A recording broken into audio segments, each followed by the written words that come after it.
let's try this. So, welcome to the pond.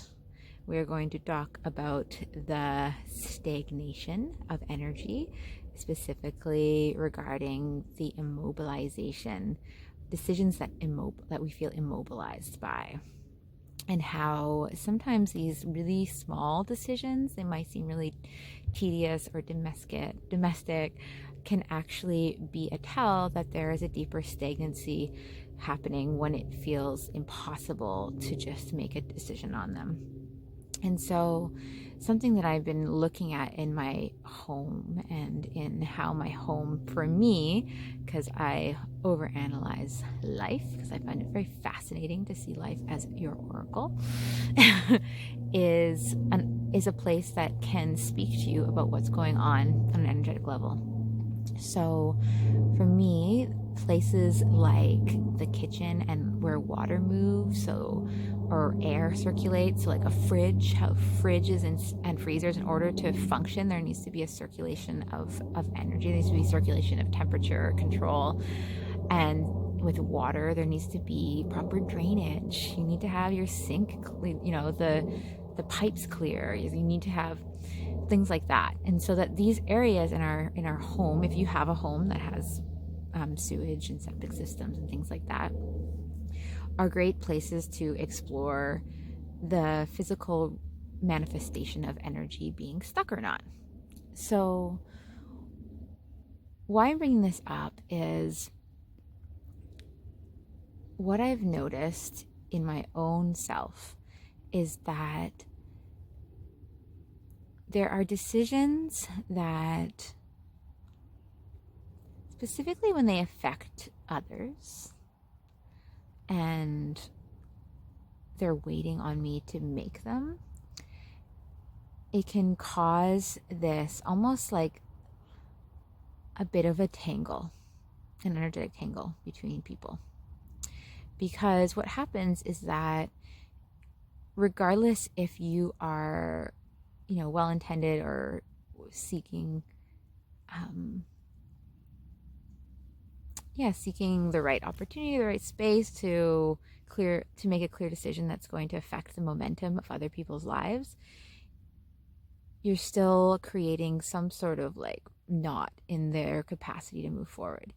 And so this can be decisions on just like time orientation, like getting clear on like, hey, we're going to go meet up on this day, or all those little decisions that other people are waiting around for you to get clear with, actually can create a knot, an energetic knot between one another.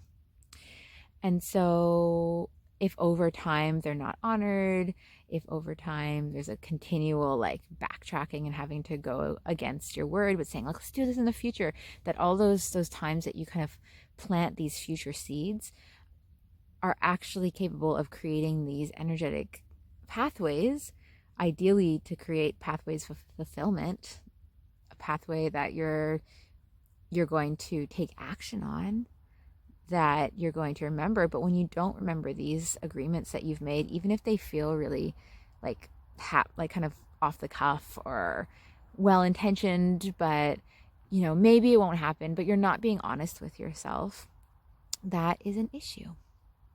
So my invitation to you and to myself is to just check those statements that you might have made with other people, those tentative plans, those dinner dates, those I'll come over and check this out for you, or let me read your rough draft of your novel, whatever it may be.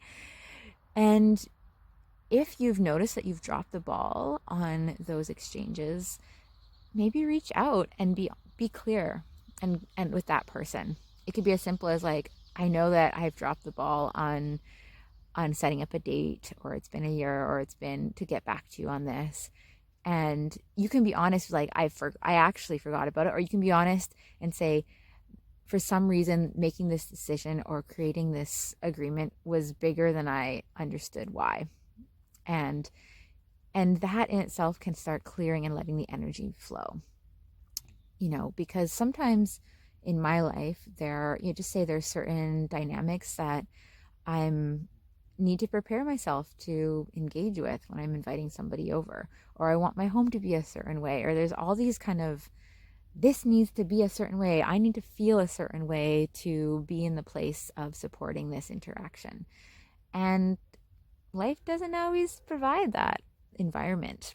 So whether it's checking those prerequisites that you are waiting on to take action in yourself and get clear, like, is this a valuable, is there meaning beneath this? Is this something I think is important for me to have this standard before the next taking action? Like, whether it's, I feel like I need to be more informed.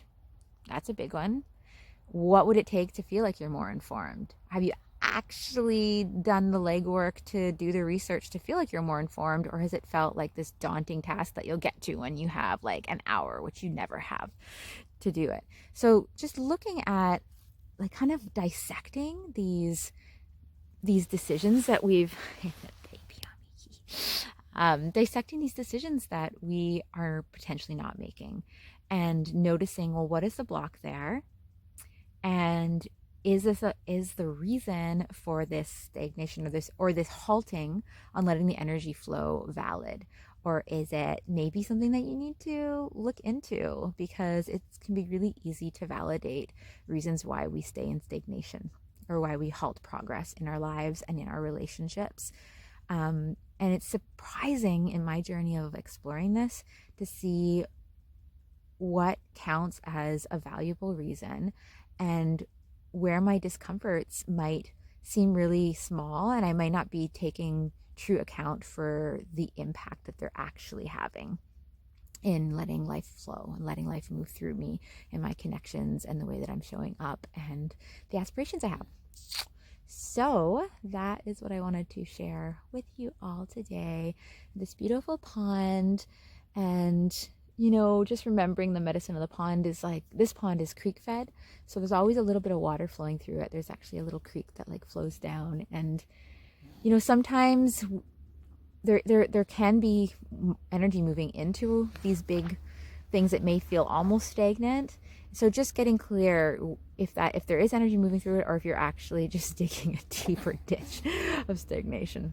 I don't know if that metaphor really caught, but with that, over and out. Ciao.